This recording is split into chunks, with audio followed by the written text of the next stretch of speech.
Čína využila nízkých cen komodit a v srpnu masivně nakupovala. Většina věřitelů OP Prostějov zřejmě své peníze zpět nedostane. Sebevraždy ve France Telecom. Podle odboru si v posledních 2 týdnech vzalo život 5 zaměstnanců.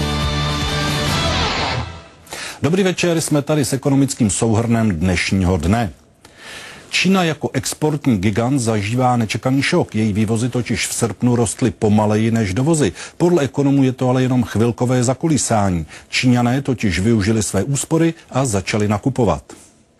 Dostala se čínská ekonomika do úzkých, končí jeden sen o asijském hospodářském zázraku? Ekonomové si to nemyslí, podle nich do zahraničí na nákupy. Došlo k poklesu cen surovin a čínské podniky to využili k tomu, aby suroviny masivně nakupovaly. Čínské firmy si to mohou dovolit a nejenom oni. Stejně jako tamní vláda totiž odkládají své přebytky na stranu. Přesně řečeno do společného státního fondu. Tam peníze leží, dokud se nenaskytne dobrá příležitost, jako třeba během krize. A zisky rostou i části běžných Číňanů. Skupuje po světě buď to obligace, dluhopisy, anebo přímo investuje do strategických odvětví. Odhaduje se, že kolem 15% Číňanů už má příjmy, které jim umožňují spotřebovat tolik jako průměrnému Evropanovi nebo Američanovi. Se zrovna neprahnou po zboží čínské provenience. Zajímají se spíš o luxus a originalitu, kterých se čínským výrobkům nedostává. Ta tradice kopírování vzorů 3 nebo 4 tisíci letá, to se nepodaří změnit za 1 nebo za 2 generace. Podle ekonomů ale bude trvat ještě dlouho, než se chuť po kvalitních výrobcích výrazně podepíše na struktuře dovozů.